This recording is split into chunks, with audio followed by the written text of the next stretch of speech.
Buenos días a todos. Mi nombre es Claudia Torres. Pertenezco al Instituto Hondureño de Geología.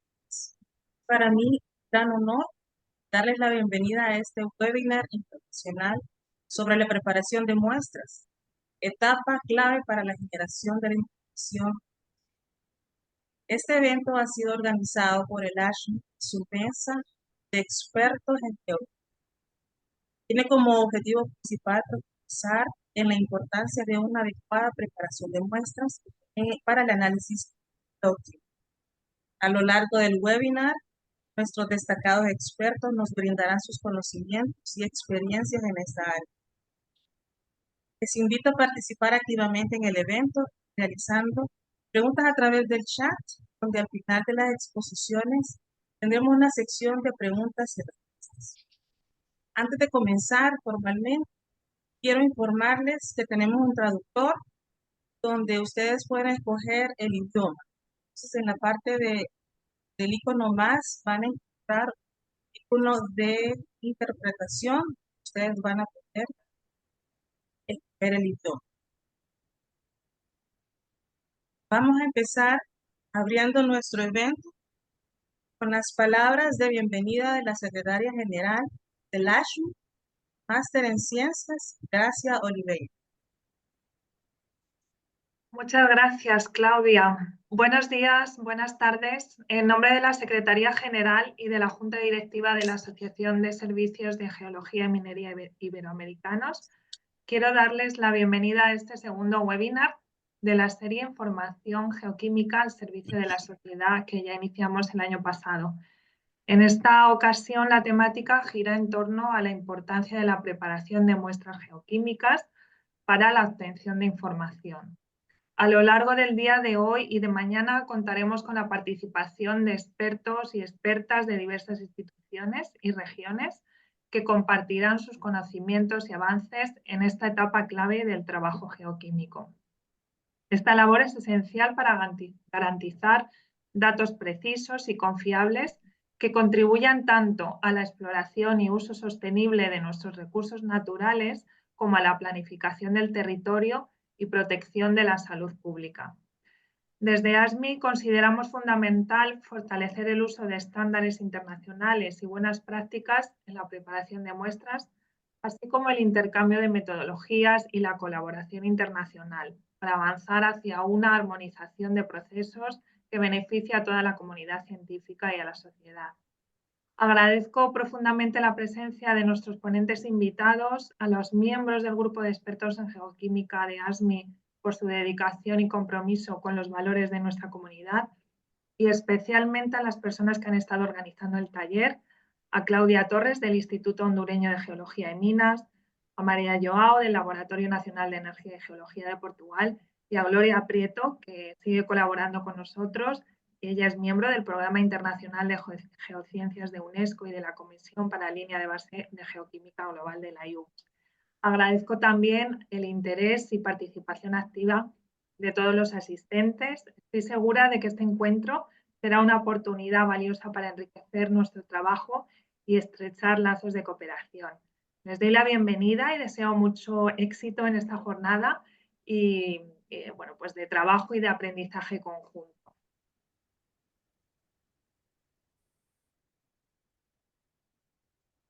Agradecemos mucho, gracias por sus palabras. Ahora presentamos a nuestra coordinadora de la mesa de expertos en geoquímica, la doctora María Joao Batista.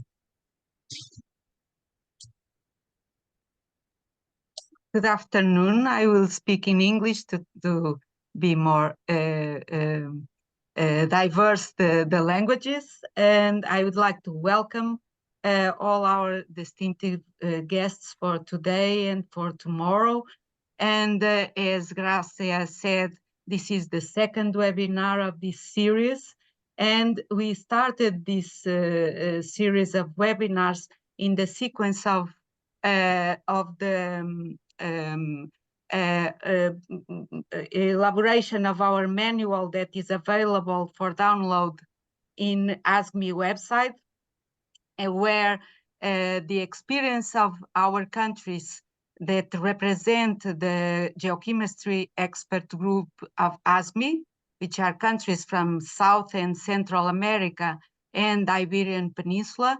And in this manual, you can see the different experiences of our countries in using and in collecting geochemistry data.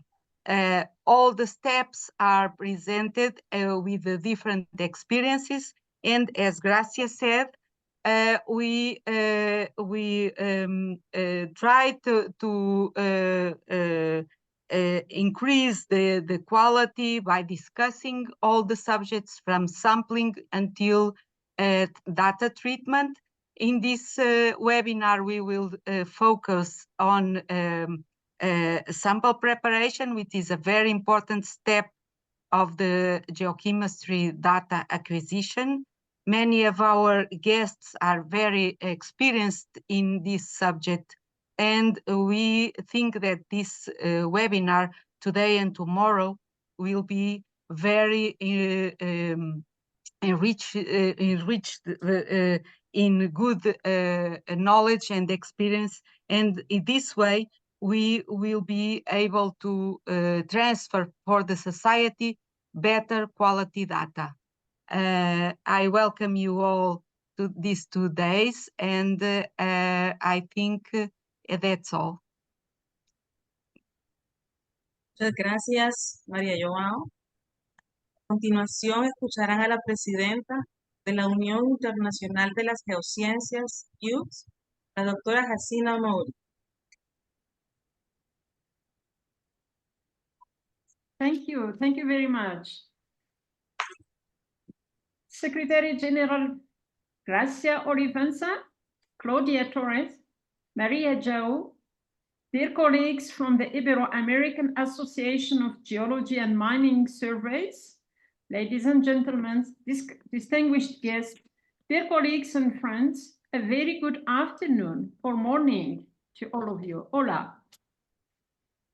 As a newly elected the president of the International Union of Geological Science for the term 2024 to 2028, I'm truly honored to address you today on behalf of the Union at this very special event on a very important topic in geoscience, which is sample preparation, a key stage for generating geochemical information. I would like to extend my sincere gratitude to colleagues from the surveys for the invitation.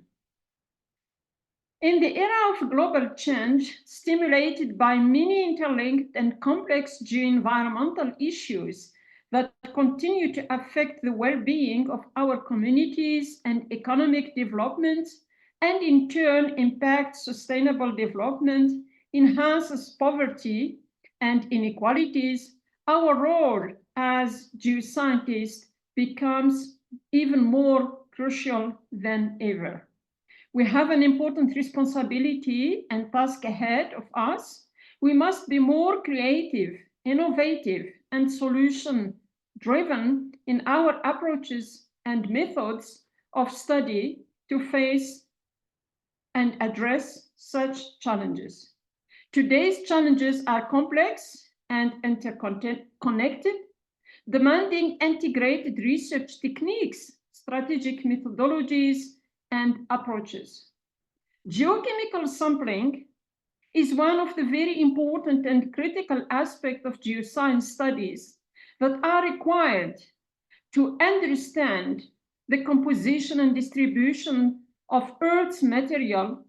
Such techniques are very important for studies such as, for example, environmental monitoring and health, for which quality geochemical sampling is necessary to assess contamination levels, identify trace elements distribution, and monitor environmental changes, which can have various health implications on humans, animals, and ecosystems in general. Mineral exploration and economic development also require quality geochemical sampling, which is a fundamental technique for mapping mineral deposits. These are just Two examples amongst many others. The International Union of Geological Science has a dedicated commission to global geochemical baseline, which aims at developing and disseminating a standard methods manual for the global geochemical reference network projects, establishing a global geochemical reference network, and preparing a harmonized global geochemical database for multipurpose. I'm very happy to see the Ibero-American Association of Geology and Mining Surveys leading the initiative under this commission to organize very important webinars in the discipline. Just exactly 1 year ago, the first webinar was organized on geochemical mapping in Latin America and the Caribbean, geochemical knowledge for societal use. Today's webinar is on another very important theme, which is on sample preparation, a key stage for generating geochemical information, for which the organizing committee put together a set of very interesting and relevant presentations by renowned experts in the field. And I would like to congratulate you for such very rich and interesting program.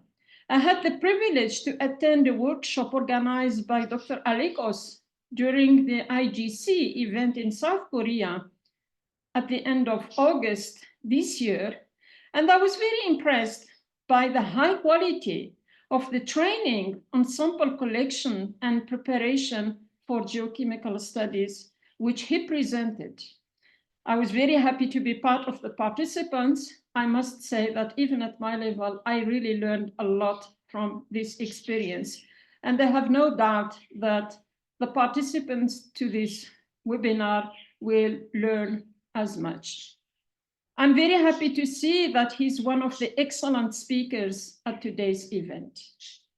In conclusion, I would like to extend my best wishes for a very successful event and a fruitful deliberation that will encourage other organizations in other parts of the world, especially geological surveys, to follow your initiative and to engage in such examples of webinars and dissemination of information and training on this important aspect of geoscience, which is the preparation and the collection of geochemical samples for geochemical studies. I thank you very much once again for the opportunity, and I wish you all the best.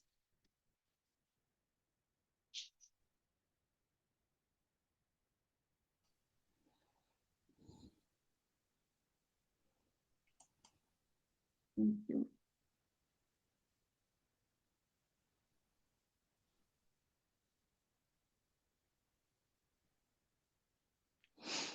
Okay, can you hear me? Shall I just start or?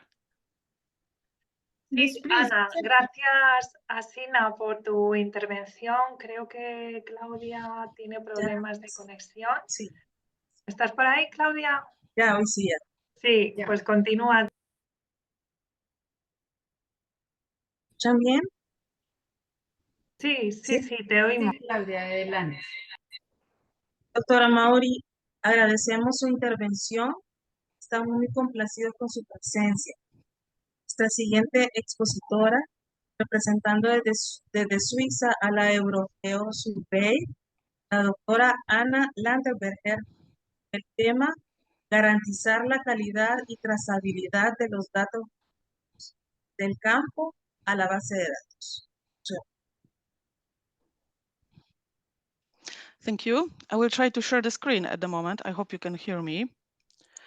Entire screen. Okay. Can you see my presentation? Yes. Okay, Excellent. So I would like to show you how we do this in Sweden. The landscape is very different from Latin America, but maybe actually similar in the southernmost parts. So maybe something is, we can share some of the experience.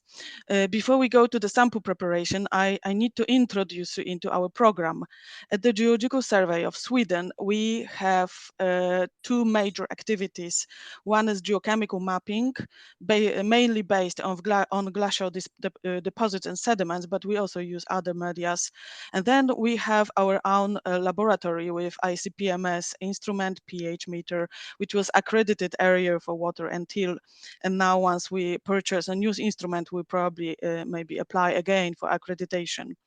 We follow in our activities and work, we follow the rules for accredited laboratories according to the Swedish Board for Accreditation and Conformity Assessment Regulations, which is very important if we want to deliver the data in Nordic countries.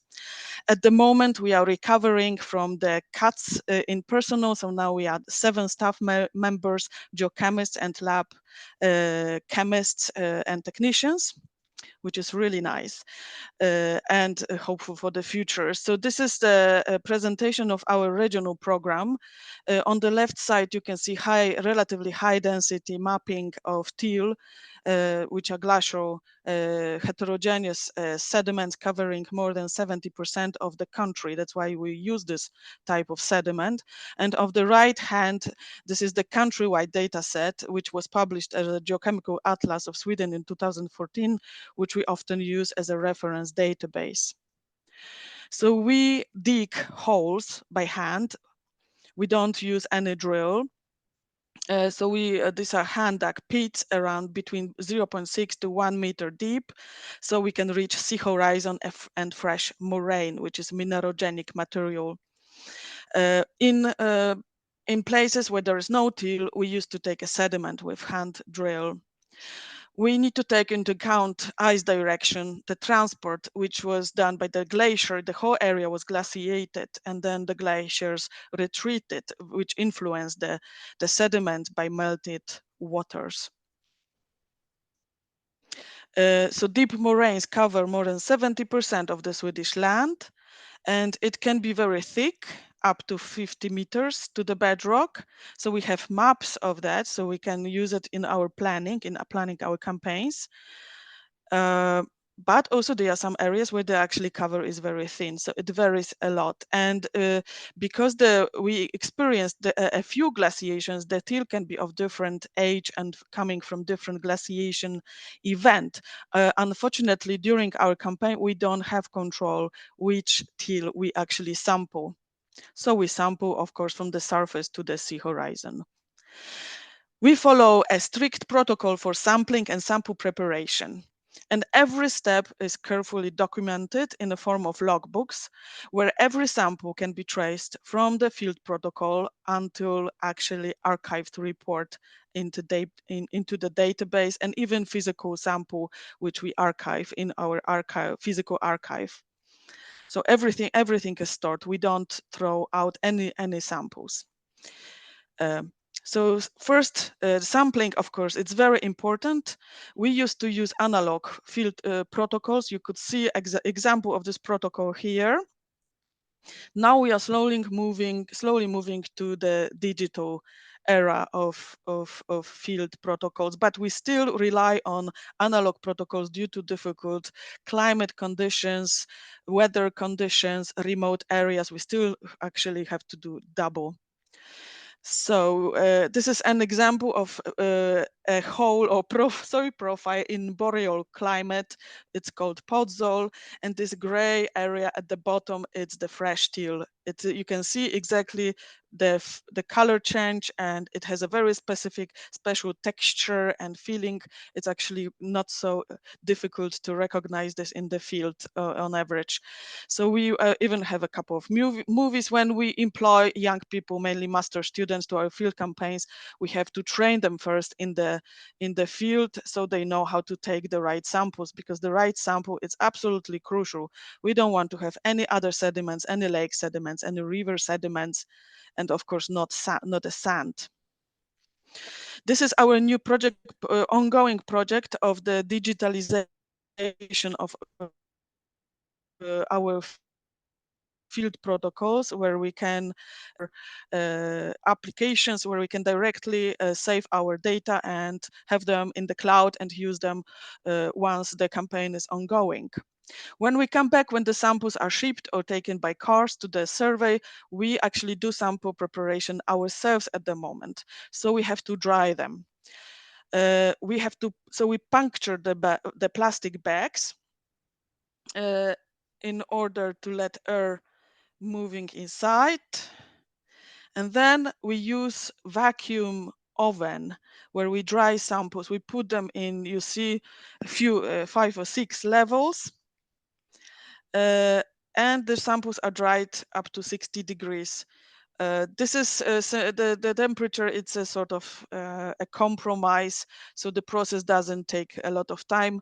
We collect a lot of samples. Last summer we collected 1,800 samples, so we can't afford air drying, and we don't have such space. So we use for many years this oven. So we don't analyze in our laboratory mercury, but we are aware that some other elements may be lost to some degree, like selenium. So every step is documented. This is the logbook for drying, which is carefully noted when and who and what type of sample, what was the temperature and the time of drying.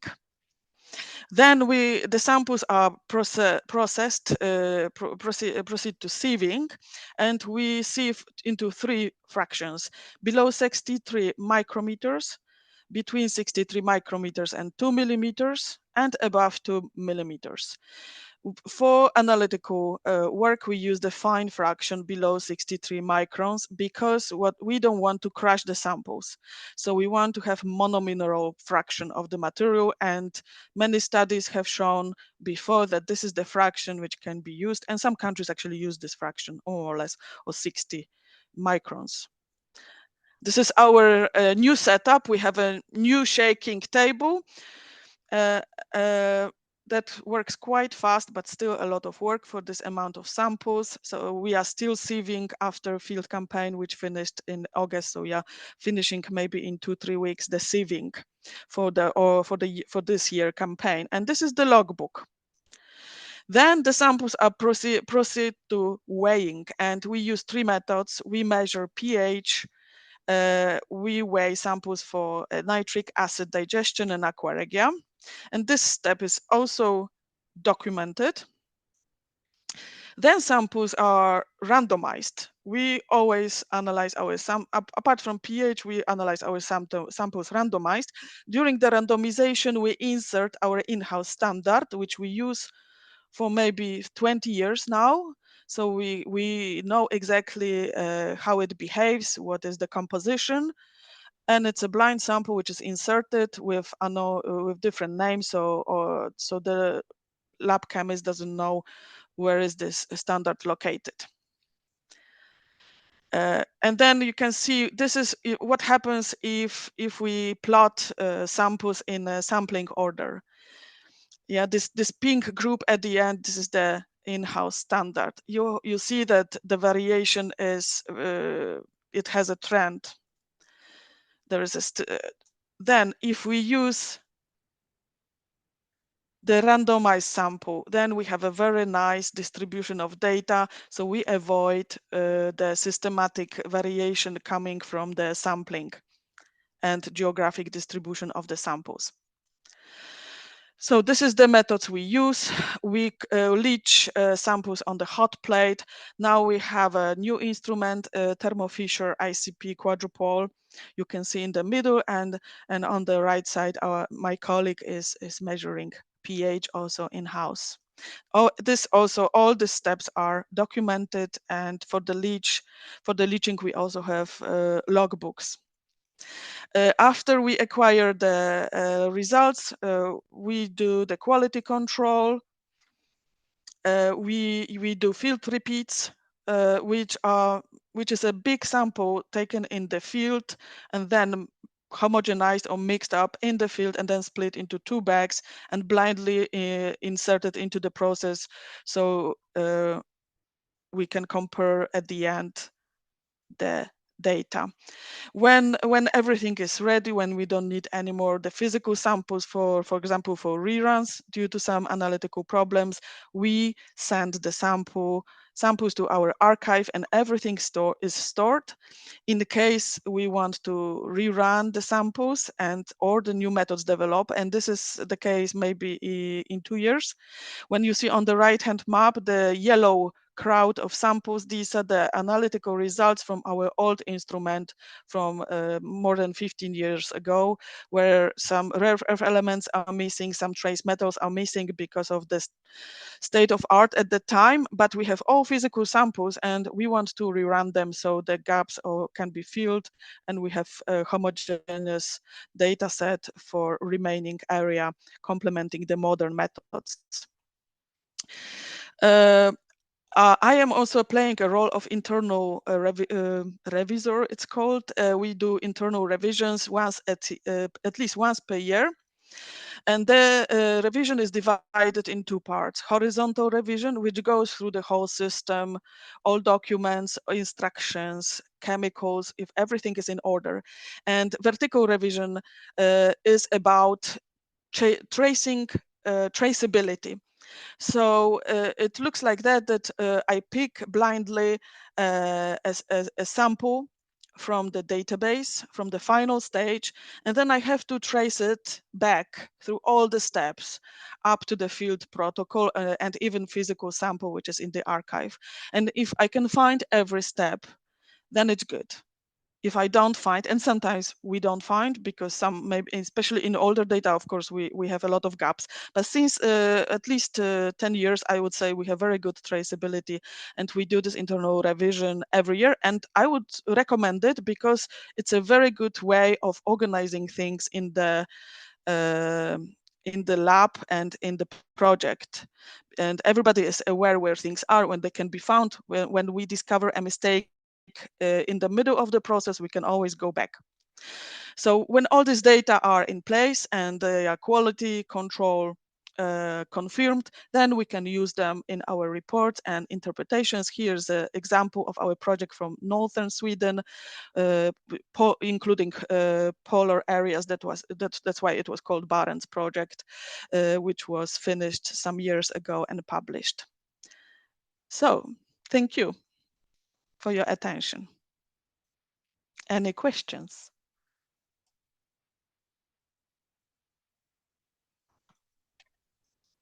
Muchas gracias, doctora. Agradecemos enormemente su contribución. Si hay alguna, queríamos escuchar a la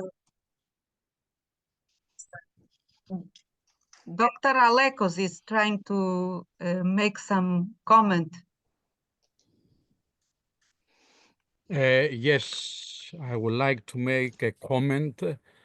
I don't like, Anna, your temperature, 50 to 60 degrees is too high. And if Manfred Pirke was here with me, he will tell you that you lose not only mercury, you lose also arsenic, boron, antimony, germanium, and he even told me chromium. Chromium. Yes, even chromium. And you It know, used to Manfred be Pirke, it used to be resistant mineral, very immobile. well, I was surprised volatile. when he told me. So Yeah. please do not dry your samples more than 40 degrees. Okay. And if possible, less than 30 degrees. Yeah, I will keep this message to our colleagues. Yes, please. And we shall see. Yeah, that was a tradition. We don't like changing routines because Well, this but, affects I mean, the you lose, leveling of data sets. yes, but you lose a lot of elements. That's the problem. Yeah, we will. Okay. Thank you for this advice. I expected that because this is usually what is the most controversial, and I think it's worth discussing in our group how we proceed in the future. Thank you. Okay, pleasure. Thank Manfred.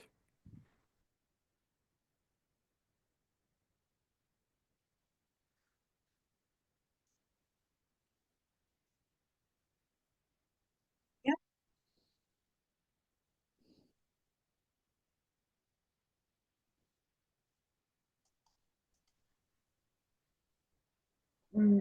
De todas maneras, yo quisiera decir, perdón.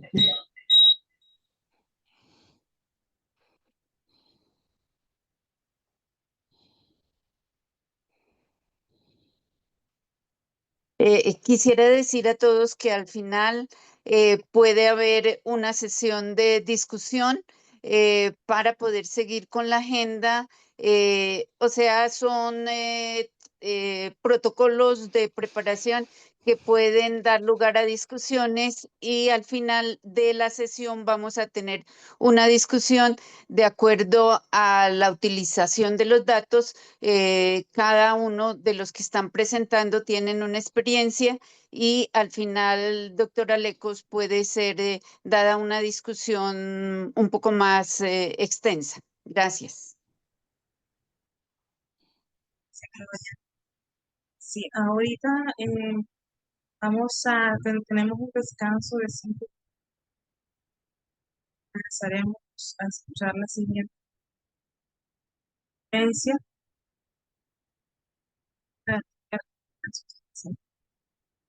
Con las ponencias. Okay. Sorry. Está bien. En esta ocasión nos acompaña la directora general del Servicio Geológico de México, la maestra en ciencias Flor de María Hart, del tema muestreo, el eslabón subestimado. Muchas gracias, Claudia, y muchas gracias por la invitación a todos. I'm sorry, I'm going to talk in Spanish. It's better for me.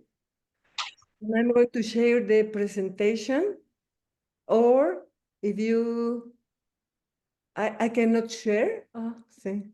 Let's see. No, it's not, no me permite compartir. I don't know why. Flor, cuando quiera puede comenzar. Muchas gracias. Pues muy buenos días, muchas gracias por la invitación. Voy a centrarme en el proceso de la importancia que tiene la preparación de las muestras, que muchas veces subestimamos esta etapa y se las dejamos a personal nuestro que nos apoya, que no tiene a veces la suficiente preparación. La siguiente, por favor. Empiezo con la definición de una muestra. La muestra es una fracción o un pedazo de algún material que representa a un todo o a un lote mineral en este caso, y cuya característica principal es conservar todas y cada una de las propiedades o características que tiene el lote. Es esta frase de conservar sus características en el caso de un sedimento de arroyo o de una muestra mineral, de una esquirla o de una zanja o de donde proceda, quiere decir que ese pedacito de lote llamado muestra va a conservar las mismas especies minerales en la misma proporción de lote, es decir, la misma mineralogía, también el mismo contenido químico, el mismo peso específico y todas las demás propiedades que tenga. Eso no es sencillo cuando el lote es grande, en especial, y cuando es heterogéneo, como son los minerales. La siguiente, por favor. ¿Para qué colectamos muestras? Bueno, la muestra la colectamos porque queremos estudiar un todo y es imposible colectar el todo para poder hacer dichos estudios. Entonces se toma un pedacito, pero el pedacito tiene que conservar todas y cada una de las características del lote. La siguiente. En el caso de los minerales, igual que los sedimentos de arroyo, lo que queremos es saber qué es y cuánto contiene. Y muchos de los minerales para la evaluación de un yacimiento necesitamos también saber cómo se concentra. El qué es lo hacemos a través de la caracterización mineralógica, el cuánto contiene a través de un análisis químico y el cómo se concentra a través de un estudio metalúrgico. La que sigue. Lo que necesitamos saber es si es el pedacito que nosotros colectamos de un todo, realmente es una muestra verdadera, es decir, sigue conservando todas y cada una de las características del lote.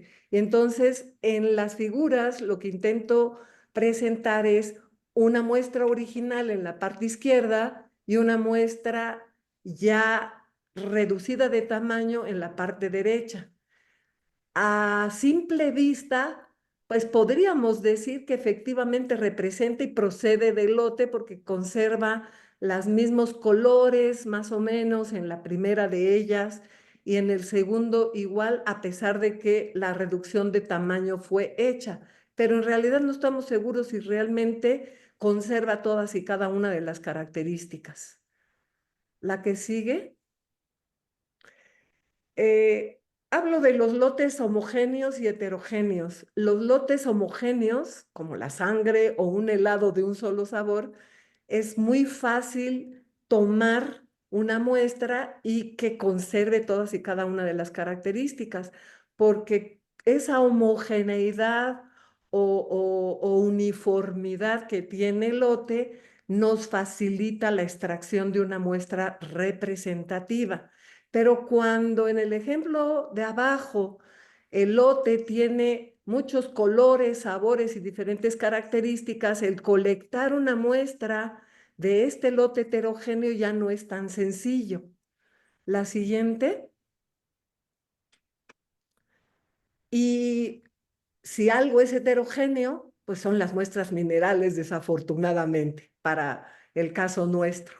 Adelante, por favor.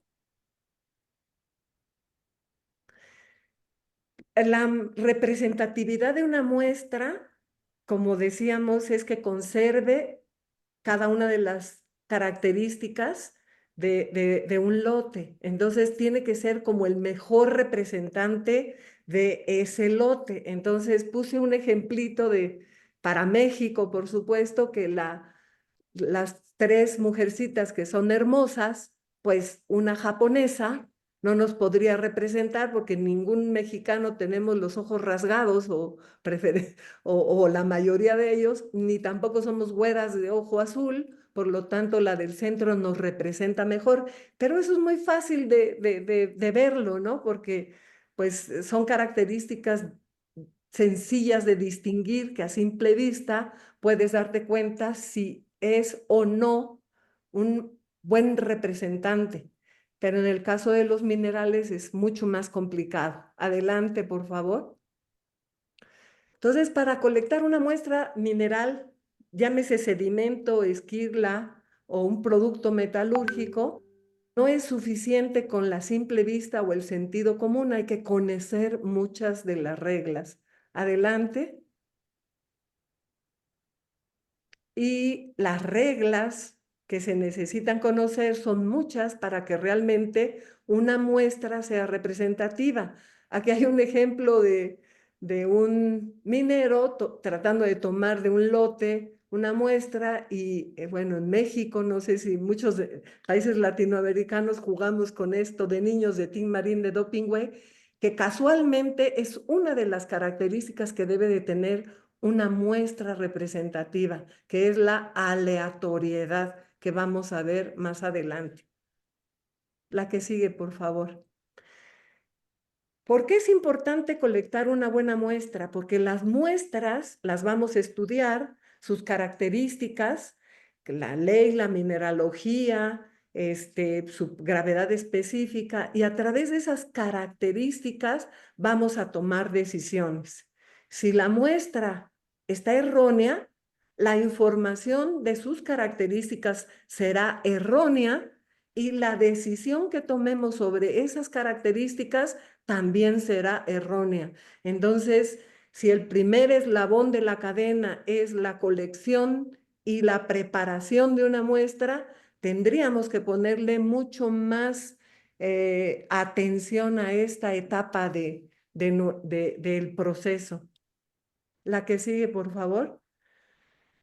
Un ejemplo muy sencillo es en la colección de una muestra de sangre, si tomamos una muestra errónea, a pesar de la homogeneidad de la sangre que va dando vueltas, cada 24 horas dicen que se da una vuelta completa a nuestro cuerpo y cada 48 está restituyéndose lo que debe, aún así podemos colectar muestras equivocadas, tener un diagnóstico equivocado, daremos un tratamiento equivocado al paciente en este caso y la persona posiblemente quedará más enferma. El que sigue, por favor.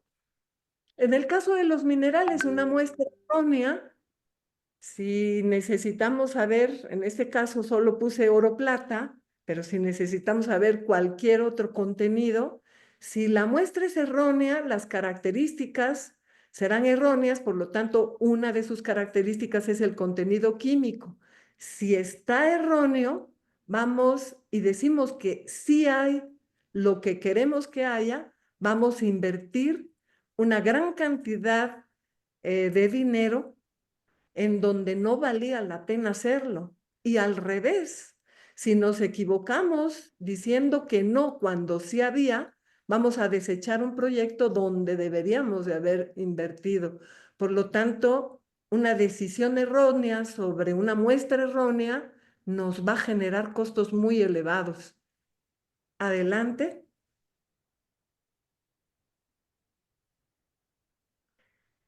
¿Cómo evitamos entonces generar que el primer eslabón de la cadena de este proceso esté erróneo? Pues la respuesta es conocer y aplicar las reglas de la teoría del muestreo. Adelante, por favor.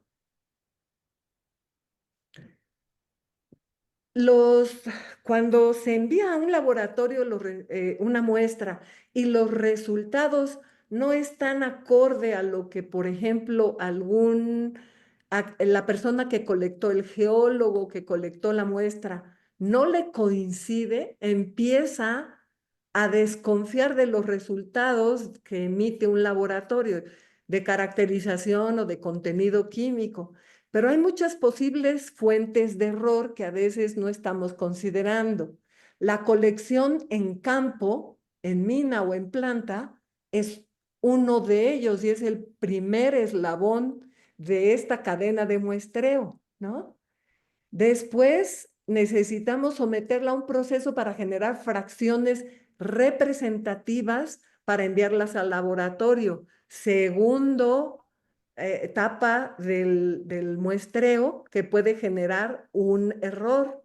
La preparación de la muestra en el laboratorio, que ellos, en general tienen protocolos mucho más estrictos porque tienen lugares más adecuados y equipos más adecuados, es más difícil, pero también existe la posibilidad de que ahí se genere un error.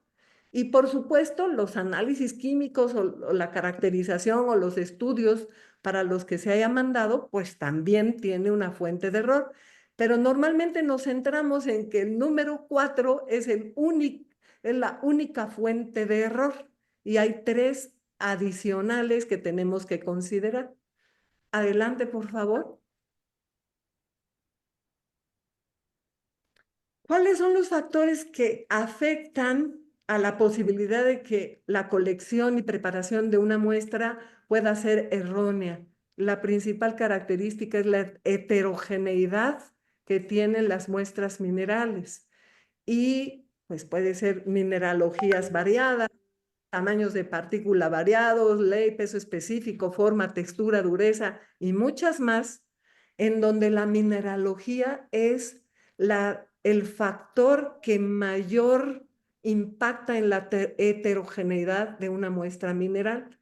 Entonces, pues como mientras más heterogénea sea mientras una mayor mineralogía y mayores contenidos tenga, pues es mejor para la economía del proyecto, pues creo que no la vamos a poder desechar nunca. Adelante, por favor. Esta heterogeneidad nos da muchos problemas en cuanto a las características físicas, específicamente tamaño de partícula y gravedad o peso específico, nos va a generar un fenómeno físico inevitable llamado segregación, que es la separación de un grupo de componentes del total del lote.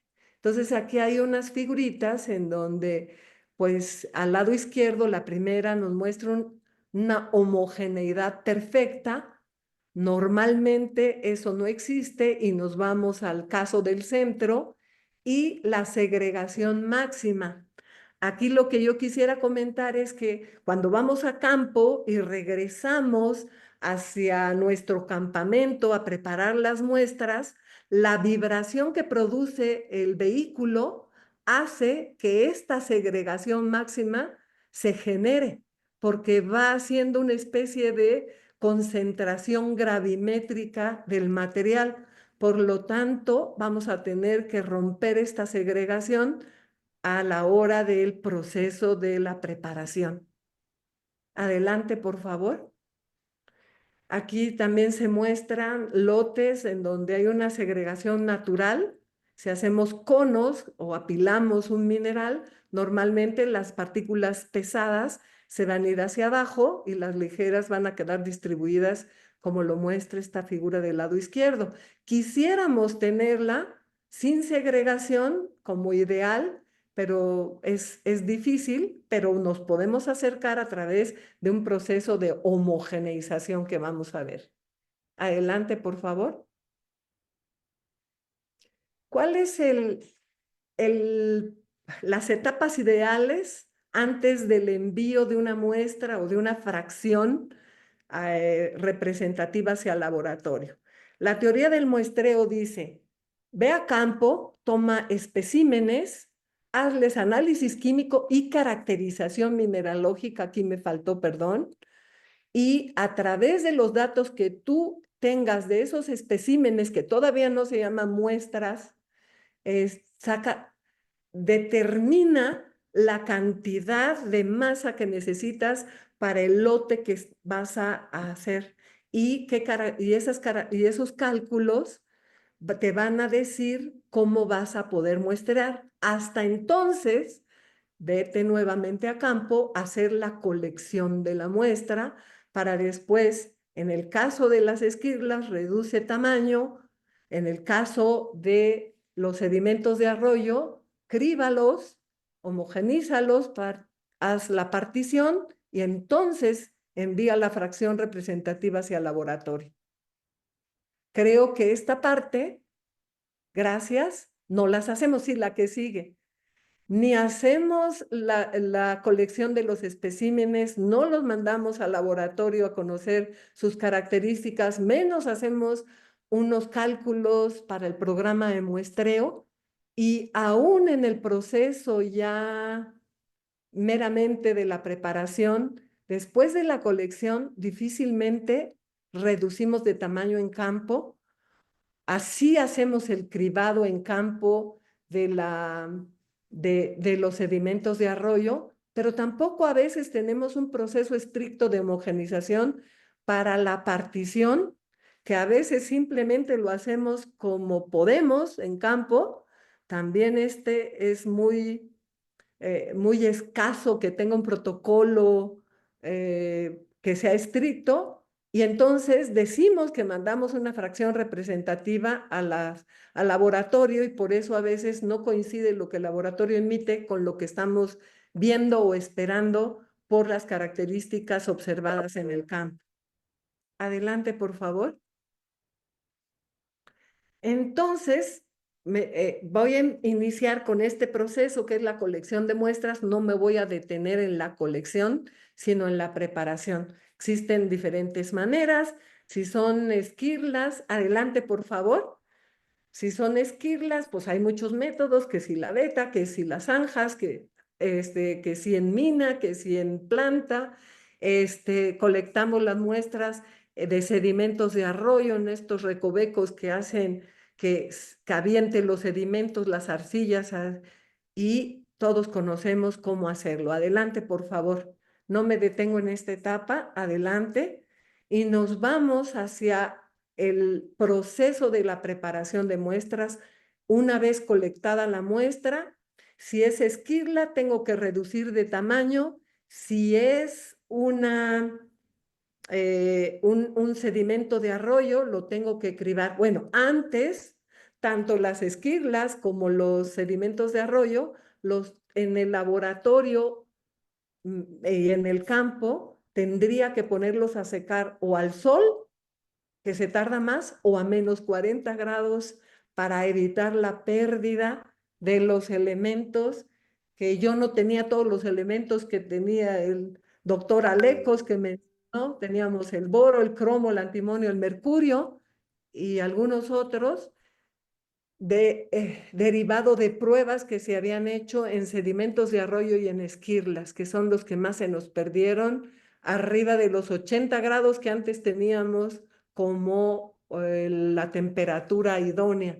Se bajó a 40 grados centígrados, se tarda más, pero es más seguro. Adelante, por favor. Si es esquirla, la tenemos que reducir de tamaño. ¿Y por qué la tenemos que reducir? Justamente por la heterogeneidad que tiene un mineral.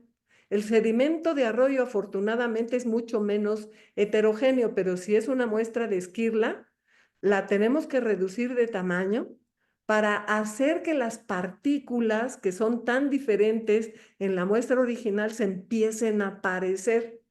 Fíjense en este ejemplo, una vez reducido de tamaño, cómo se empiezan a aparecer más las partículas. Son más uniformes, son más homogéneas. Aquí puse uno de frutos rojos, en donde una vez que lo metí a la licuadora, ni siquiera se nota la diferencia entre los diferentes colores, tamaños, texturas, ¿no? Eso no es tan fácil verlo en un mineral. Adelante, por favor. Y bueno, mientras más pequeña sea una partícula, más similitud tiene, son más parecidas, son más uniformes, son más homogéneas en todas sus características. Entonces, es una etapa que no podemos saltarnos, y el total del material colectado, el kilo, los 2 kilos, los 60 kilos para metalurgia, tienen que ser sometidos a la reducción de tamaño. No lo puedes seleccionar antes de reducir del tamaño. ¿Por qué? Porque si no reduces de tamaño es demasiado heterogéneo. Por lo tanto, no vas a extraer una fracción representativa. Adelante, por favor. Y como reducir de tamaño es muy costoso, bueno, la pregunta lógica es, ¿y hasta qué tamaño lo tengo que reducir? Si no fuera tan costoso, al mínimo que puedas, al mínimo que te permita tu quebradora o tu pulverizador, o hasta donde tú puedas. Pero como es tan costoso, bueno, hay cálculos en donde te dice qué masa mínima o qué cantidad de muestra mínima tienes acorde a las características, y se calcula acorde a la ley crítica, que es el contenido químico del elemento, los elementos que tú quieres perseguir, que son tu objetivo, ¿no? O también al tamaño de partícula máxima que tienes en tu lote, que es la que impacta más. Entonces, también hay otra segunda restricción que es muy útil, que es hasta donde tu dispositivo y su diseño te lo permitan, ¿no? Pero aquí hay una cosa que tenemos que mantener en mente, es a menor cantidad de muestra o masa de muestra, el tamaño de partícula al que tiene que ser reducido necesariamente es más pequeño. O sea, es una relación directa. A menor cantidad de muestra que mandes, más pequeñita tiene que ser tu tamaño de partícula para cumplir con la representatividad, para asegurar que tu fracción realmente vaya a ser representativa. En el caso de los sedimentos, afortunadamente no los tenemos que reducir de tamaño, solo cribamos a menos 80 mallas y procesamos esa fracción fina. Entonces, esta etapa no la tenemos que hacer. Adelante, por favor.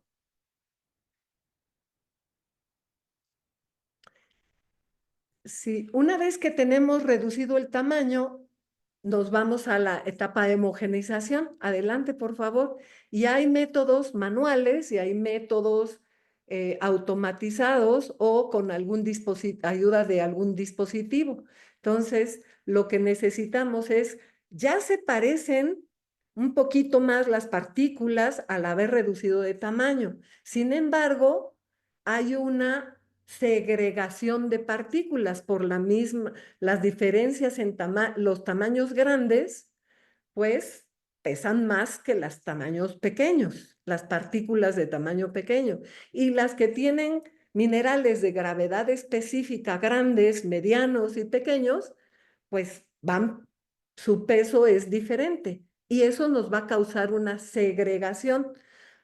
El material, si lo sometemos a un proceso de homogeneización, vamos a intentar conformar una sustancia o una mezcla de varias de ellas que tengan una composición y estructura un poquito más uniforme u homogénea. La que sigue, por favor. Aquí nuevamente vemos la segregación, este sería el ideal. Una vez que hagamos el homogeneizado, el ideal nunca lo vamos a poder lograr, pero nos vamos a parecer más al ideal con el proceso de homogeneización. Adelante. Y bueno, no me voy a detener en el manual, no me da tiempo, es muy útil saber cómo se hace en manual esta homogeneización, porque en campo a veces es la única, no tenemos ningún dispositivo y es la única posibilidad. Y los métodos automáticos que en el laboratorio normalmente los tenemos, como son este tipo de dispositivos. Adelante, por favor. Una vez que tenemos homogeneizado, y nada más me voy a permitir decir que adelante vamos a ver un proceso de homogeneización con un dispositivo que también parte. Es decir, hace 2 en 1. Es bueno, bonito y barato, decimos en México. Entonces, ahorita me voy a detener en él. Vamos hacia el proceso entonces de partición o división en fracciones. Hay muchos dispositivos y métodos manuales. Entre los principales dispositivos que de verdad pueden generar una muestra representativa, solo hay estos dos. Un partidor Jones bien utilizado y bien diseñado y un partidor sectorial. Y hay métodos manuales, cono y cuarteo, paleo alternado, paleo fraccionado. No me da tiempo de mencionarlos, solo quisiera decir que el cono y cuarteo, si no sabes homogeneizar la muestra de manera manual y no eres prácticamente un experto, no lo hagas porque no tiene compensación estadística del error humano. Adelante, por favor.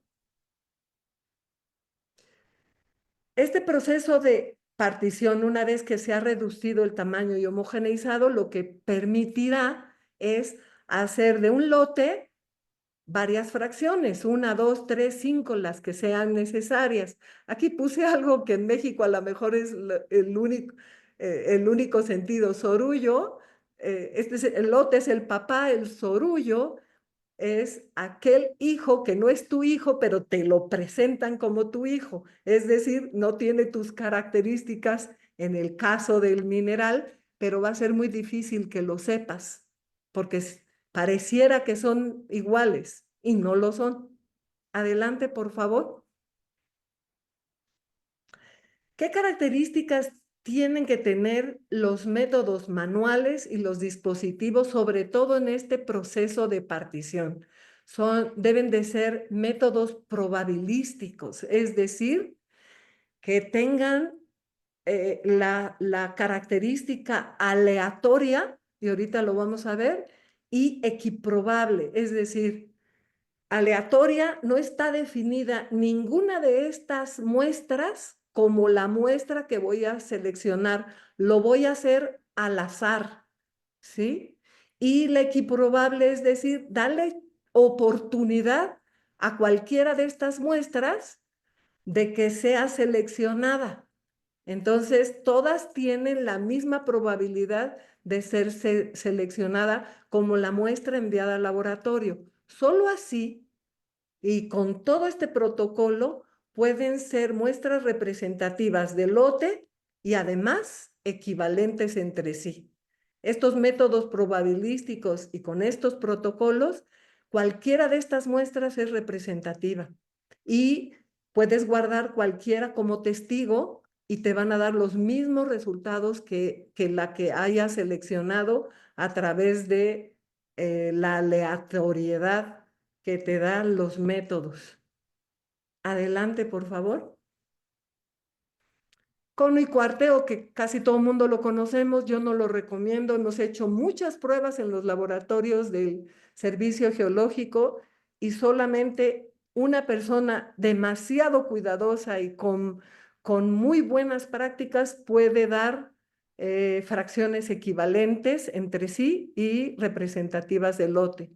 Pero por fortuna hay un dispositivo llamado partidor Jones, no es muy caro, nada más hay que cuidarle el diseño y la forma de operarlo, que da fracciones equivalentes entre sí y representativas del lote. Y uno más sofisticado, que es un partidor sectorial, ese es completamente automático, en campo no se puede usar, pero en los laboratorios sí. Adelante, por favor.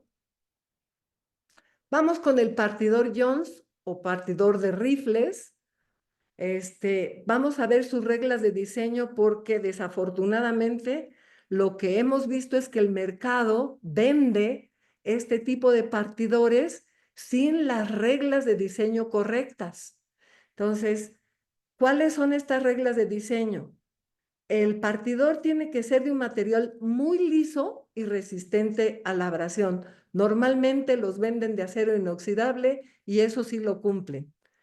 Debe de tener un número idéntico de chutes o rifles simétricos, es decir, del mismo tamaño, con la misma posición, en la misma inclinación, adyacentes uno detrás del otro y opuestos, es decir, uno va para el lado derecho y el otro va para el lado izquierdo y son alternados. Tienen que tener al menos 12 chutes para que haya un número suficiente de pedacitos que conforman la fracción representativa. Estadísticamente, el número que se ha encontrado es 6 para un lado, 6 para el otro. Y se recomienda no más de 20, porque si no sería un Jones muy grande, muy pesado y muy difícil de operar. Sin embargo, mientras más rifles o chutes tenga, hay más incrementos, por lo tanto, la fracción se asegura su representatividad, pero nos da problemas de operación. Los chutes tienen que estar en un ángulo de 45 grados si el material es seco y si el material está ligeramente húmedo, deberá estar en 60 grados. Normalmente estas características no tienen ningún problema, las cumplen, pero la cuarta es la que no la cumplen en general. No tiene que tener ningún tornillo, ningún remache, no debe de haber juntas, es decir, una sola pieza, y si no es una sola pieza, tiene que tener muy buen sellado. Normalmente esto no lo cumple. Adelante, por favor. Perdón, olvidé decir, ¿por qué es tan importante? Porque en esos tornillos, en esos remaches, en esas como uniones, se va quedando material fino, fino, que si no hay una limpieza súper estricta, que la debe de haber, de sopleteado a presión y a veces hasta con un trapo húmedo, entre muestra y muestra para evitar la contaminación, esos polvitos pueden salir en la siguiente muestra y agregarles características que no tenían. Entonces, por eso es tan importante. ¿Qué otras reglas de diseño? La anterior, por favor, es el alimentador, que es esta como especie de recogedor charolita con su mango. Tiene que ser rectangular. El tamaño tiene que abarcar desde el primer chute hasta el último exactamente. Tiene que tener la figura perpendicular, una construcción perpendicular, eso también lo cumplen muy bien. Tampoco tiene que tener remaches, tornillos o juntas, en especial en las esquinas. Estos sí, muchos no lo cumplen. Y el ancho de los rifles del Jones, del dispositivo, tiene que tener al menos 3 veces el tamaño de partícula máxima que tiene el lote que uno quiere, ¿cómo se llama? Muestrear. ¿Y por qué 3 veces? Para evitar esta figurita, que es el puenteo. Si este puenteo se hace en la superficie de uno de los chutes, la partícula que debería de caer en ese chute o en ese rifle va a irse a la parte izquierda o a la parte derecha y ya no van a tener la misma granulometría o la misma mineralogía. El ancho mínimo que garantiza una buena limpieza es de 10 milímetros, es decir, 1 centímetro. Por lo tanto, el tamaño de partícula deberá de ser 3 veces más pequeño que 1 centímetro. Adelante, por favor. Ahora las reglas de operación. Forzosamente este dispositivo tiene que operarse en una superficie plana. Si está chueco, vamos a obtener más peso de un lado que del otro. Entonces tiene que haber una superficie que garantice que está en horizontal. Por supuesto, debe de estar perfectamente limpio. La alimentación de este alimentador debe de ser exactamente al centro y perpendicular a los rifles, así como está esta figura. Si la alimentación está recargada hacia uno de los extremos, en uno de los cajones vamos a recibir mayor carga y ya no sería equivalentes entre sí. Y el vaciado del material tiene que ser no muy rápido y a una velocidad lo más homogénea posible. Por eso la persona que opere tiene que tener experiencia para poderlo hacer con estas características. Adelante, por favor. Por supuesto, entre muestra y muestra hay que ver que los rifles estén limpios, que no quede ningún material, y también para recuperar el total de la muestra. Entonces, si es necesario, tenemos que usar un pincelito, preferentemente de pelo de camello, que le llaman, que no es de camello, sino de un material sintético especial, porque es el que retiene menos partículas. Entonces hay que también sacudirlo para verificar que haya liberado todas las partículas. No hay que utilizar los cajones para alimentarlo. Mucha gente no quisiera regresar al alimentador el cajón para poder hacer una subsecuente partición. Es decir, si yo tengo 1 kilogramo y solo necesito tener, por ejemplo, 30 gramos o 100 gramos del material, tengo que hacer particiones sucesivas. ¿Cómo lo voy a hacer? Ahorita lo vamos a ver. Tengo que hacer el alimento al centro, los cajones me dan la misma cantidad y uno de estos 2 cajones lo selecciono y regreso hacia el alimentador y lo distribuyo. Adelante, por favor. Aquí los receptores se seleccionan al azar. Una vez que yo parto mi kilogramo y tengo aproximadamente 500 y 500, selecciono uno de los 2 cajones de manera aleatoria, el izquierdo o el derecho, el que yo quiera. Y en las siguientes etapas, para reducir la masa, necesito seleccionar el lado contrario y en forma alternada. Es decir, la primera vez escogí el izquierdo. Si necesito una segunda partición, forzosamente tengo que escoger el lado derecho. Y en una tercera el izquierdo y en una cuarta el derecho nuevamente y así sucesivamente. La buena noticia es que este proceso de partición homogeniza el material. Y entonces este dispositivo nos sirve tanto para homogeneizar como para partir. ¿Cómo vamos a hacerlo? Desafortunadamente, venía el video en donde estaba primero la homogeneización y después la partición. ¿Qué hacemos? Para el proceso de homogeneización, hacemos la partición. Tenemos dos cajones con dos cajones con 500 gramos, si partimos del ejemplo de 1 kilogramo. Los volvemos a unir en el alimentador, lo volvemos a partir, número 2, lo volvemos a meter el kilogramo al alimentador, lo volvemos a partir, número 3, y hasta la cuarta vez empieza nuestro proceso de partición. Hemos hecho muchas pruebas en los laboratorios contra masa, tamaño de partícula y contenido químico con este proceso, y las fracciones son equivalentes entre sí y representativas del lote de donde se está extrayendo. Adelante, por favor.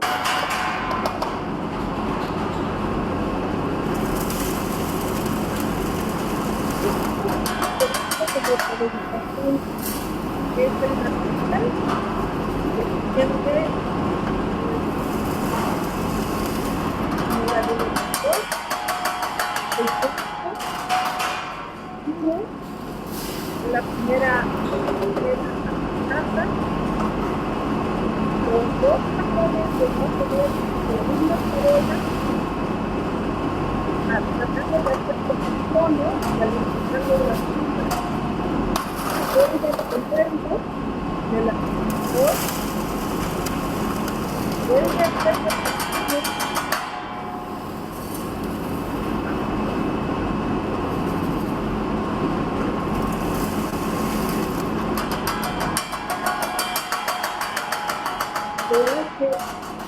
Por segunda vez, lo hace por tercera vez, después tocar.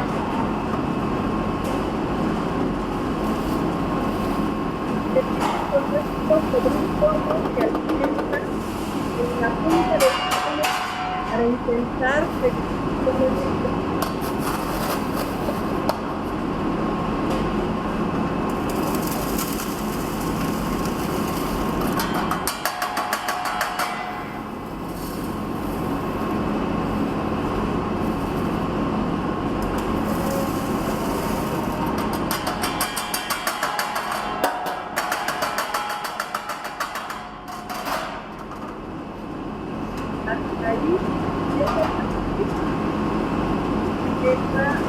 colocar en una bolsa una de las dos fracciones.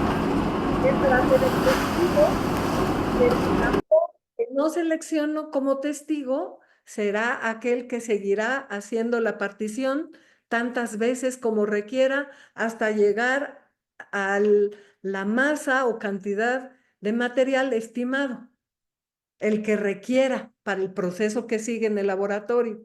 Adelante, por favor.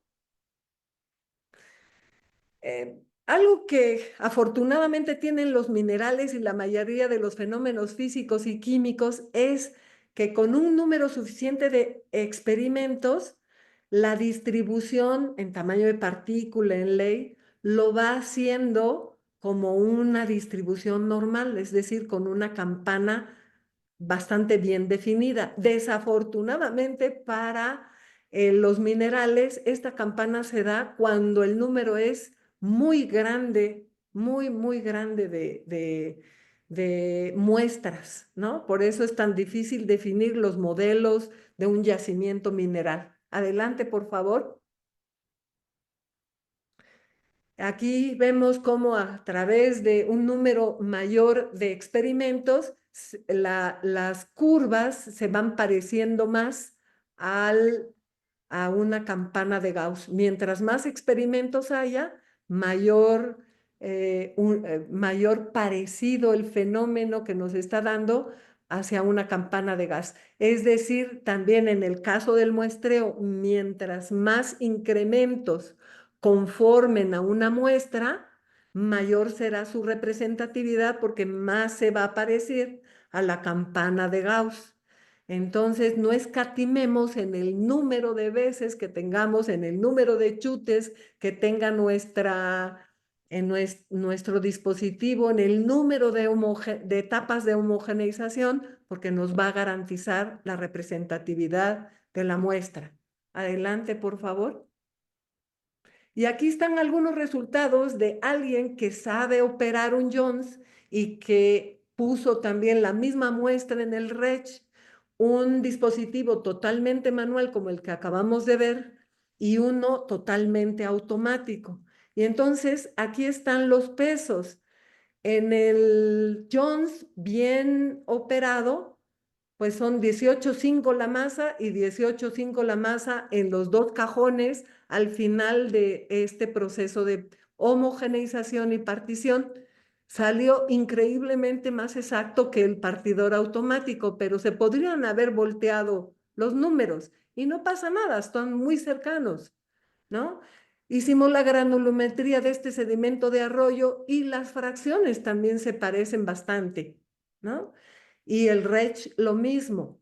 Entonces, con esto podemos ver que la masa total y la granulometría se están respetando entre las dos fracciones y también se comparó contra una nueva muestra de lote y se parecen mucho. Adelante, por favor. También esto se hizo con varios de los elementos que se suelen, son 30 elementos, no los puedo poner, 32 elementos más oro los que se cuantifican, y solo puse algunos y vean, como son datos geoquímicos, son concentraciones bajas, que muchas de estas diferencias las da el propio ICP, ¿no? Entonces, pueden ver que se parecen bastante y que entonces el método demuestra que es confiable. Adelante, por favor. Y yo había dicho que había muchas fórmulas aquí. La más pequeñita y la más burda, la más simple, es una que nos relaciona el tamaño máximo de partícula, esta d al cuadrado, con una constante para conocer cuál es el mínimo, la mínima cantidad de muestra o masa de material que tenemos que extraer para un tamaño, para una muestra representativa.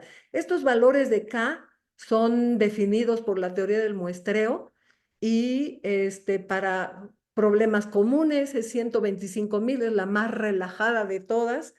Para un muestreo de bajo costo ya se empieza a reducir y la alta precisión se empieza a subir, 250,000. Mientras más grande sea el número, más alta nos va a dar la masa mínima necesaria. Entonces vamos a tomar la más pequeñita, ¿no?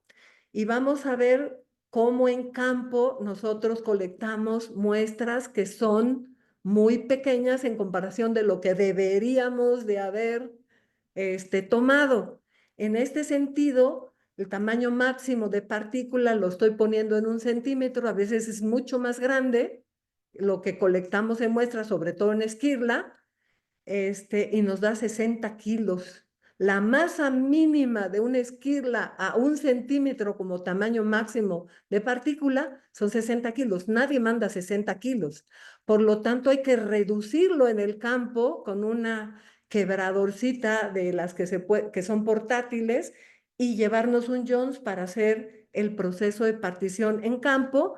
Si podemos de una vez dejar el sobrante en su lugar, ya nos quitamos de residuos peligrosos en el laboratorio, ¿no?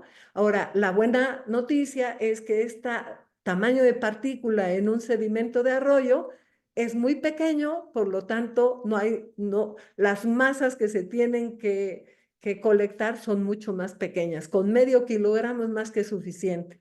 300 gramos hemos podido determinar que es más que suficiente para el envío en el laboratorio. Adelante, por favor.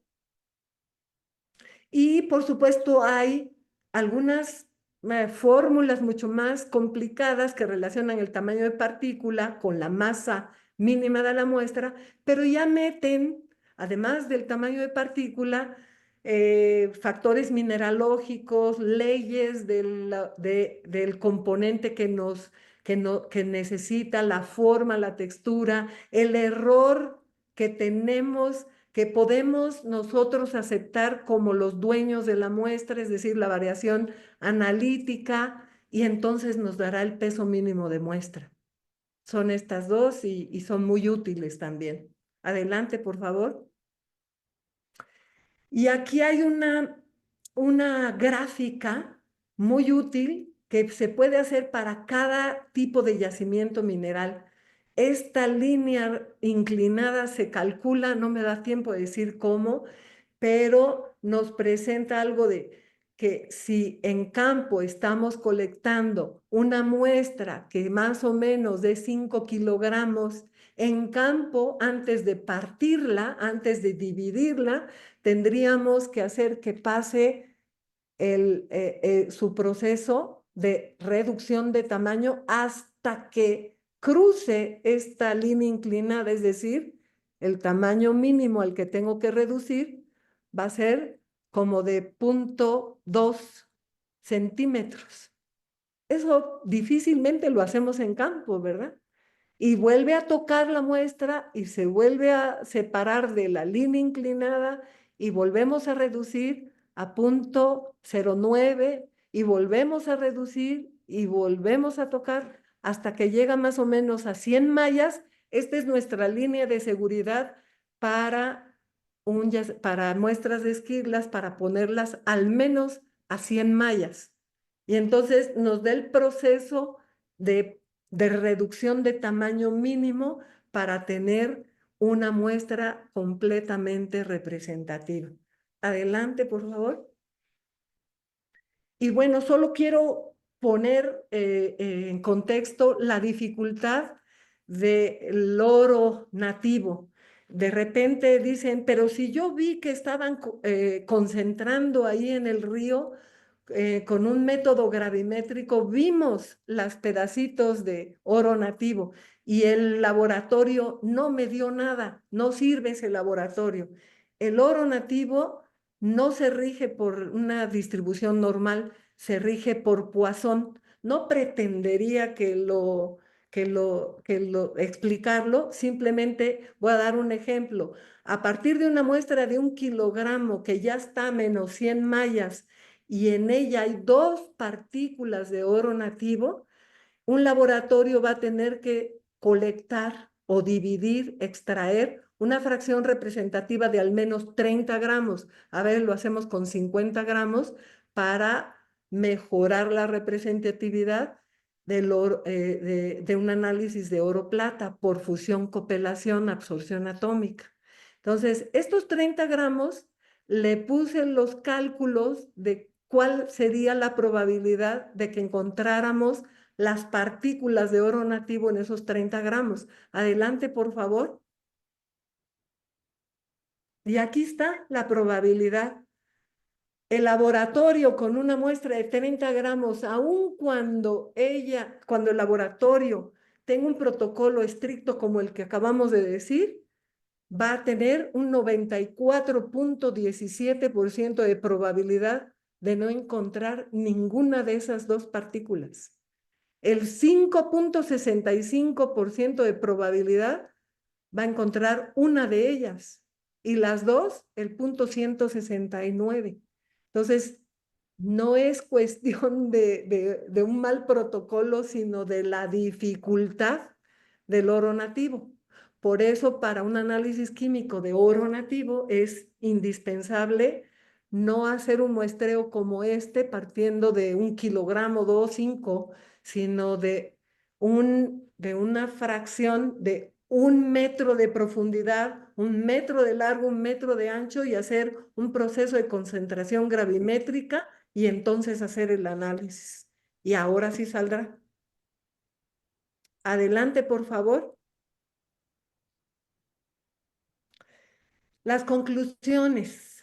Bueno, el trabajo y la colección de las muestras en campo, los estudios de laboratorio, la interpretación de estos estudios no servirían de nada si la fracción sometida a prueba, es decir, nuestra muestra enviada hacia el laboratorio, no representa fielmente al lote en todas y cada una de sus características.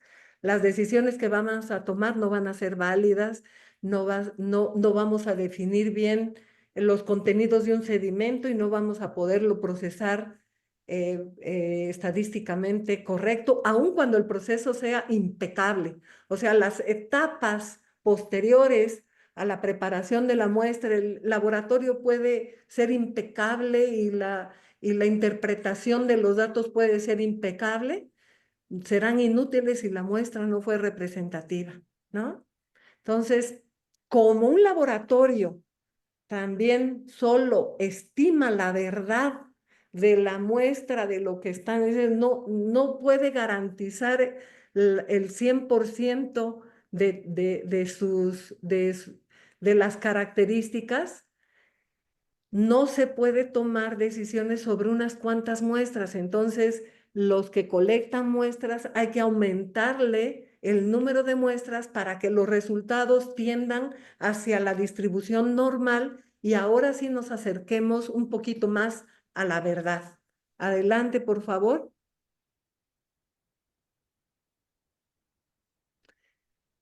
Es algo en defensa de los pobres laboratorios que a veces tienen la culpa de todo, ¿no?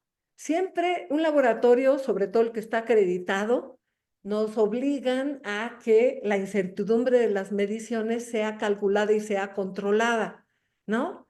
Pero como ya vimos, hay muchas otras fuentes de error que nunca están calculadas la incertidumbre que aportan porque el laboratorio no lo conoce. Entonces, simplemente lo quiero dejar en la mesa, que a veces la manipulación de la muestra en campo, es decir, sobre todo la partición que hacen, me quedo con este testigo y envío esto al laboratorio, pero no tengo un protocolo estricto, esa es la parte que más va a impactar a que una muestra no sea representativa. Esta plática es un pequeñito bocado de la teoría del muestreo. Hay que profundizar mucho más en el tema para poder sacar una muestra representativa. La mala noticia es que la teoría del muestreo requiere de un gran conocimiento de probabilidad y estadística, pero la buena noticia es que si tenemos un protocolo basado en todos esos cálculos, operado bien el dispositivo, diseñado bien el dispositivo, nos va a dar muy buena muestra representativa. Pues muchas gracias y estoy a las órdenes. Bueno, la teoría del muestreo es del doctor Pierre G. Este es un sabio, el señor era un sabio. Si alguien lo ha leído, aquel famosísimo libro de pasta verde oscura es inentendible de lo elevado que está, pero la siguiente, por favor. Uno de sus grandes seguidores y pupilos, llamado Francis Pitard, tradujo, no del lenguaje de inglés, del francés a inglés solamente, sino redujo la complejidad y sacó 2 libros en lugar de 1 para poder explicar a nivel un poquito más sencillo la teoría del muestreo. Pues muchas gracias. Muchísimas gracias a usted, maestra Hart, por su detallada explicación en este importante tema que es muy delicado. Se lo agradecemos mucho. Hemos llegado al tiempo de las discusiones, de las preguntas. Para esta sección nos estará apoyando la doctora Gloria Prieto, la doctora María Joao Batista. Muchas gracias, Flor de María, por tu presentación, que ha sido muy ilustrativa y muy importante para nosotros. ¿Te gustaría de hacer una pregunta? Sé que hay algunas preguntas no chat, preguntas y cuestiones. Algunos de ellos piden para que se podrías hacer esta presentación en inglés para que la poder divulgarla, porque las personas la han gustado mucho. Y también que se podría hacer algunas que puede ser, fica aquí el convite para próximas webinars sobre análisis química que están pidiendo para análisis química, fluorescencia de raio-x y también para mineralogía, difracción de raio-x, ICP y otras. Y fica aquí ya el convite para próximas veces para hacer también algo parecido, porque ha sido muy ilustrativo y también muy educacional. Es importante para nosotros que tenemos hoy en día tan pocas personas en los laboratorios, que una de las grandes dificultades es mantener la calidad de preparación de muestras por falta de personal. Es muy bueno que consigamos mantener, ver este tipo de presentación para volver a mantener lo rigor y hacer algunos testes también. No sé si hay alguna pregunta, tal vez Gloria quiera decir algo.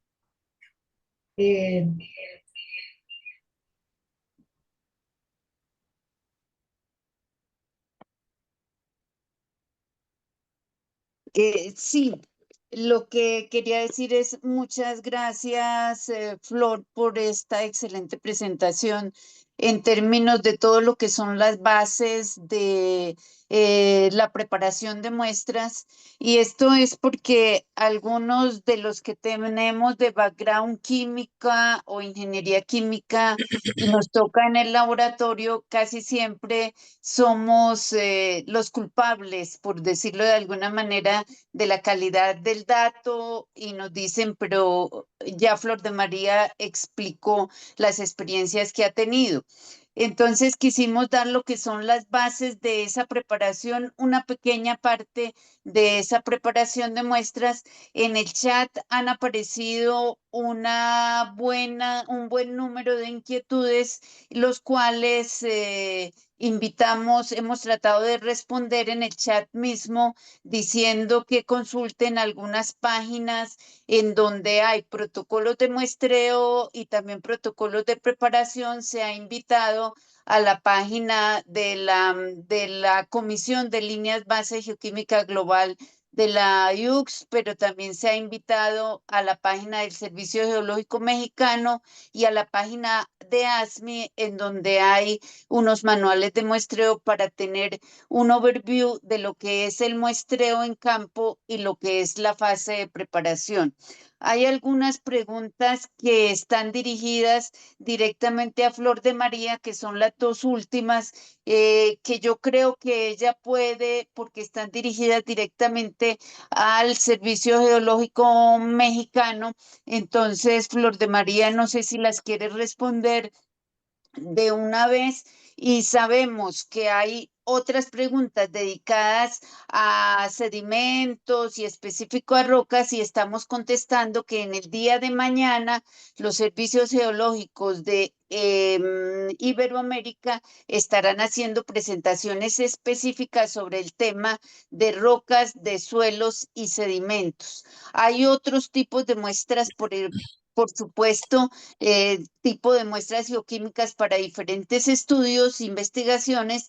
Sin embargo, nos hemos concentrado en esto, pero hay protocolos, por supuesto, para todas las otros tipos de muestras. Entonces, no sé si Flor de María está ahí,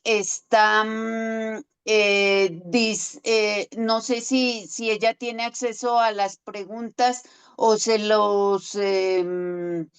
eh, se las leemos. Dice: en los esquemas más adecuados para programas integrados Greenfield se analizan también suelos, aguas, plantas y gases. El laboratorio del Servicio Geológico Mexicano ha integrado estas capacidades.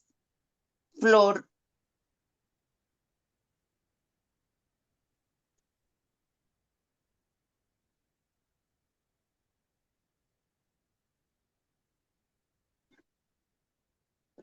No, No Tal sé vez si... tenga perdido conexión. Ok. Porque esa es una pregunta pues directamente dirigida al Servicio Geológico Mexicano. En el chat se escribió que pueden consultar los protocolos en la página web en el sitio web del Servicio Geológico de México. Sin embargo, pues creo que sí, Flor perdió conexión. Y la otra muestra que está dirigida a ellos directamente, a ella directamente, es gracias para fines de caracterización ambiental. ¿Qué criterios se deberían tener en cuenta para que el muestreo sea representativo y cantidad de puntos de muestreo, además del volumen, peso de material a considerar? Está dirigido directamente a Flor. Sin embargo, si ella no está, pues todos sabemos que hay protocolos de muestreo dependiendo del tipo de investigación, y vuelvo y me refiero a los manuales que están ya publicados, están en idioma inglés, y por lo menos el de la Comisión de Líneas Base Geoquímica Global de la IUCS está ya en proceso de traducción a español, y el de los servicios geológicos iberoamericanos, que puede consultarse también en la página web de ASMI, y cada servicio geológico, por lo menos de Iberoamérica, tiene una sección específica dedicada a protocolos y manuales de muestreo que es pública.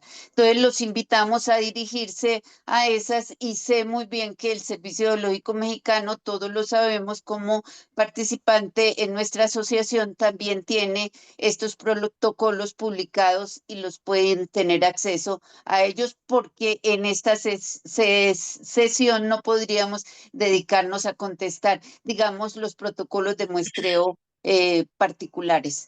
No sé si alguien más tiene otra pregunta que la quiera expresar, o alguno de los panelistas quiera expresar alguna opinión de quienes están. Para la Alecos está para la intentando hablar.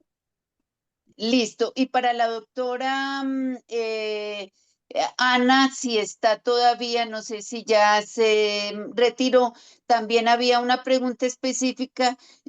Simplemente referimos en respuesta en el chat que en las presentaciones van a ser archivadas y públicas en la página web de ASMI, asmi.org, y que ahí están los puntos, los datos de contacto de información de la doctora Ana. Muchas gracias, ya era eso, simplemente. Alecos, please. Okay, thank you. Well, I know Flor de Maria, she has an excellent laboratory, and we had a presentation in Langfang way back in 2017. And I know that the facilities are very good. And well, I only had one question, but she's not available, so I will skip the question for the moment. My recommendation to the group as a whole is that you have an excellent laboratory. Maria de la Flor, she knows, as you have seen, almost everything in great detail. She's a very good chemist. The laboratory the equipment is excellent, and you have a common language. So please collaborate among yourselves. Okay, you don't need any outside help at all. And you know what I mean. I don't have to spell it out. Okay, so please collaborate, and you will have let's say excellent data sets, because as Maria has shown, she has studied everything in great detail. Thank you. Thank you, Dr. Alecos. I am Okay, really Maria. fond. Thank you so much for your words. Yes, the only thing I was worried is when you showed the ripple splitter, there was a lot of dust. What do you do with the dust? It's impossible to reduce the speed to feed the Jones, the splitter is Yeah. the only one. You have to reduce the speed to fifth. Is the only one. Sometimes it's impossible when they are. They have a lot of experience. They do very fast. But anyway, with that speed, we did all the chemical analysis, the test for the size distribution and the weight of all the samplings. So even the speed, even the dust, the results were good. Okay, thank you. You're Anyway, welcome. I was very pleased to listen to you again. Thank you so much. Me too. Creo que I think Ana. that Anna is now with us. There are some questions to Anna. One of them is if we can share your data information for asking you some questions directly. And another one is if your presentation can be shared with the attendees. So I think that is, I don't know, Anna, if you have some words. Yeah, I don't really understand the first question, but yes, I modified slightly the presentation. So if you want to have the last version, then you should send me an email, which I typed in the chat, or the organizers have also my email. And I wanted also to say that Maria's presentations is really like a mind-blowing, because we never think about sample preparation. We always think that we are too well educated to do sample preparation. We are overqualified. We don't want to spend hours on sieving and grounding. It's very boring and so many samples. But your presentation shows excellently that there is even behind science behind that. And there's a lot of theory to think of, and I really appreciate it. It's really excellent lecture. And if you would be able to translate your slides like somebody else was writing in the chat into English, so we could actually use it in our surveys to educate our people. Because I also belong to this group who always thought that, oh, I'm overqualified. But actually, no, maybe not. Okay, maybe not doing this 50% of my time, but actually we all should know the theory behind it, I think. Thank you so much. Thank you a lot. Thank you so much. And I will translate to English the presentation, of course. Please take me a little bit patient, because I am full of work, but maybe at the end of the year I can do it and to share, to send you or any that one this presentation for me is very nice to share the small knowledge that I know about the sampling preparation. Maria will Thank you. upload it to the Commission's website immediately. Thank you. Okay. Yeah, we forced our colleagues to translate it, and you can review it. Thank you so much. Of course. Yes, yes. I agree. I agree with Alex. It would be very, very important that many people could have this experience, because as Anna said, most of us give this job to people, to technicians that sometimes they do it in a routine way, and if some are more rigorous with the procedures, others want to do it fast, and because sometimes we have a lot of work and, as I said, less personnel in the laboratories, sometimes some of these steps that are very, very important to be reviewed are passed a little bit faster than it should, and nobody thinks a lot of what is happening in the middle, and this is very, very important. Maria is important because as field geochemists, we also should know all the techniques in order to be able to communicate with the laboratory. So Maria's presentation is really excellent as a training for Yeah. all applied field geochemists to know the That's right. techniques. That is Thank you, right. Maria, again.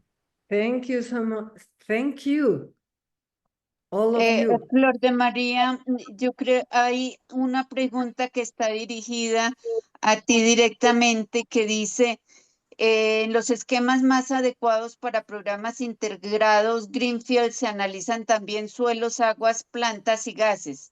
¿El laboratorio del Servicio Geológico Mexicano ha integrado estas capacidades? Solo analizamos suelos, sedimentos, minerales y, por supuesto, productos metalúrgicos. Hemos hecho algunos sobre plantas también. ¿Y cuál otro decía? Bueno, también hemos tejidos orgánicos. Aguas. Agua también, sí. Sí. ¿Cuál otro decía, doctora? Nos decía eso, suelos, aguas, plantas y gases. Gases no. No tenemos equipo para análisis de gases todavía. Tenemos uno solo, está obsoleto y no llegan muestras gasosas a los laboratorios del Servicio Geológico. Y la otra pregunta, Flor de María dice, para fines de caracterización ambiental, ensayos SABA, pH, NAG, SPLP, SFE, ¿qué criterios se deberían tomar en cuenta para que el muestreo sea representativo? Me refiero a la distribución y cantidad de puntos de muestreo, además del volumen del material a considerar. Yo había dicho antes que pues habían protocolos publicados en las diferentes páginas web. No sé si quieres complementar. Sí, los puntos de muestreo depende de la forma y del tamaño del lugar que se va a muestrear y hay mucha información en la página web sobre cómo hacer una buena distribución de los puntos de muestreo. Y después de colectadas las muestras, pues tendríamos que calcular lo que dijimos, ¿verdad? O sea, tomar unas cuantas muestras, enviarlas al laboratorio y hacer un programa con los cálculos correspondientes. Pero digamos, ese curso dura más o menos una semana porque hay que hacer 3 días más o menos de teoría y 2 de práctica o para que pasen todos los alumnos en donde operan los equipos y se les va diciendo cuáles son las buenas prácticas, ¿no? Hasta que logran tener una buena idea. La práctica va siendo al maestro, indudablemente. Y el Jones es algo que se puede transportar a campo y se puede operar en campo. Esa era otra pregunta, Flor de María, y era sobre el Jones, que si el Jones era para facilidad de campo y el tamaño de la muestra, pues originalmente tomada en campo para lograr. Ya yo creo que lo explicaste un poco y pues ya respondiste eso de si el Jones generalmente no se lleva a campo como rutina, pero es posible llevarlo como dice Flor de María. Y finalmente, creo que una para no tocar responderlas fuera después, dice, te la voy a leer en inglés o, bueno. Para exactitud en muestreo y en investigaciones de oro, ¿estaré yo correcto tú para adoptar 1 metro por 1 metro por 1 metro? De otra manera es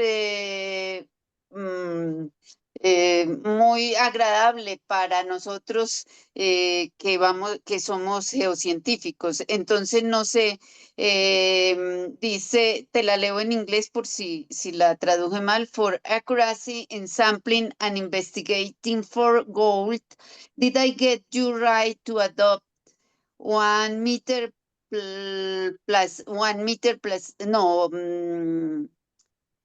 times 1 meter, 1 meter. Otherwise, it is very nice for us upcoming geoscientists. Yo creo que digamos, son ya preguntas específicas para oro. Tú explicaste esto, pero por favor adelante si quieres complementar. El número de muestras procedentes de un yacimiento de oro plata puede mejorar la exactitud del muestreo y que la ley sea más cercana a la verdad. Es decir, incrementando el número de muestras nos vamos a acercar mejor, pero eso es costoso. Entonces, muchas personas prefieren hacer algo que no sé cómo se traduce en inglés, en español es tenor. No sé si es la misma palabra, y es exactamente el tomar como toneladas, pues puede llegar a toneladas, a muchos kilos, cientos de kilos, el 1 metro por 1 metro por 1 metro, y lo que se hace es procesarla en una mesa de concentración gravimétrica o en uno de los ciclónicos. Normalmente se hace en estos que son muy rápidos, ¿no? En un Falcon, en un de ese tipo de concentradores que son centrífugos. Y el concentrado es el que se manda, se procesa el total de los kilogramos obtenidos, y el concentrado, que es donde lleva la mayor probabilidad de contener las partículas de oro y plata, son las que se mandan a análisis químico. Pero es complicado, ¿no? No es fácil tomar la muestra, es costoso enviarla, es costoso procesarla, pero es una de las alternativas.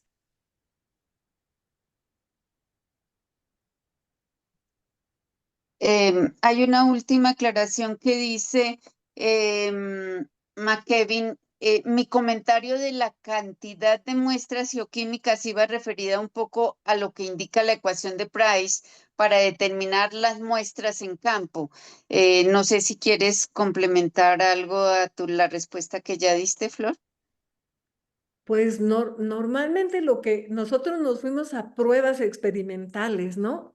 Desde el secado. ¿Qué elementos se pierden en 40, 50, 60, 70 y 80 grados centígrados? Que es muy importante conocerlo.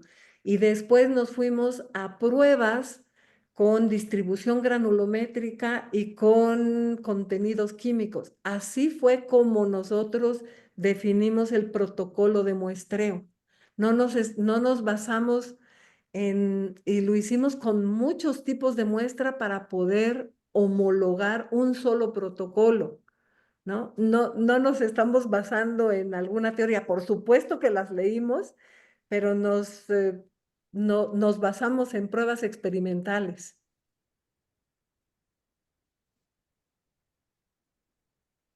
Bueno, no sé si María Joa o Claudia o los demás, yo leí las preguntas que estaban como para tener una respuesta y facilitarnos al posterior trabajo ASMI, que es contestar pregunta por pregunta. Entonces, de una vez ya las contestamos aquí. Lo otro se refiere un poco a si se puede tener el recording en inglés y todas las presentaciones en inglés. Ya lo contestaron y pues creo que la grabación en inglés también está completa y se puede compartir. No sé, adelante Claudia o María Joao. Gracias. Eu queria só fazer um comentário também para Flor de Maria, por causa desta questão de ouro, que é muito importante, e reforçar também para quem está ouvindo, que es muy importante este comentario porque el oro y otros metales también muy raros no se pueden analizar tradicionalmente porque si no se pierden. También porque cuando haces no sé si la palabra en inglés sería panning, tal vez la concentración de este metro por metro, un cubo de metro, después hacer un panning concentrado o de forma automática o hasta de forma manual, como se hace tradicionalmente en los arroyos, mas que es muy importante incluso para ver la morfología del grano, para ver la proximidad de la fuente, es un estudio diferente de otro tipo de tratamientos físicos, de otros metales que puede ayudar a definir mejor la concentración de oro en vez de perderlo en los procedimientos normales. Era un poco para reforzarlo. No sé si la palabra en inglés sería panning o concentrate, mas me parece que es muy importante lo que dices en relación al oro, que no se puede perder en un tratamiento físico normal. Era apenas este comentario también. Antes de que hable Claudia, solo quería, digamos, remarcar muchas gracias a todos los panelistas y gracias también a Alecos, que siempre nos ayuda a aclarar situaciones, a la doctora Ana, que gentilmente nos ha acompañado todo el tiempo, y también a Jacina, que nos hizo también una muy buena presentación, y por supuesto a nuestra panelista principal, Flor de María. Y los invitamos, les prometemos que mañana el paquete también va a ser muy bueno. Mañana vamos a tener precisamente al doctor Alecos y vamos a tener a los panelistas de los servicios geológicos iberoamericanos presentes y el Servicio Geológico de Estados Unidos, y una presentación también pregrabada del Servicio Geológico de China. Entonces, como ven, hay mucha diversidad, muchos aspectos para discutir, y de verdad que ha sido muy buena la participación. Ustedes ven ahí, entre las personas que han permanecido, han llegado a 180, lo cual es un buen número. Quiere decir que hemos logrado que las personas cojan esto de que la preparación de las muestras es un aspecto muy importante, y también hay mucha ciencia debajo de eso, como yo creo que hemos estado aprendiendo todos. A veces obviamos un poco estas partes, pero yo creo que cada vez vamos dando el lugar a los especialistas de otras disciplinas que también nos ayudan a obtener los mejores datos de nuestros territorios. Muchas gracias por mi parte. Adelante, Claudia, creo. Gracias, Gloria. Bueno, hemos terminado por el día de hoy la primera jornada de este segundo webinar. Ha sido un placer compartir con todos ustedes. Agradecemos su atención y participación. Como dijo la doctora Gloria, mañana tenemos este ciclo de conferencias donde vamos a profundizar más con diferentes tipos de muestreo para diferentes tipos de rocas, suelos y sedimentos. Nos esperamos mañana.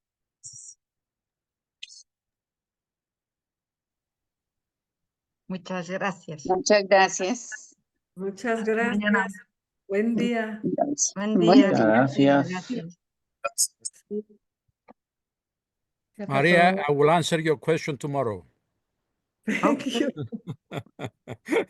Goodbye. Hasta luego. Cuídense mucho. Hasta mañana. Hasta mañana. Gracias. Hasta Hasta mañana. luego. Ana. Goodbye. Goodbye, Alecos.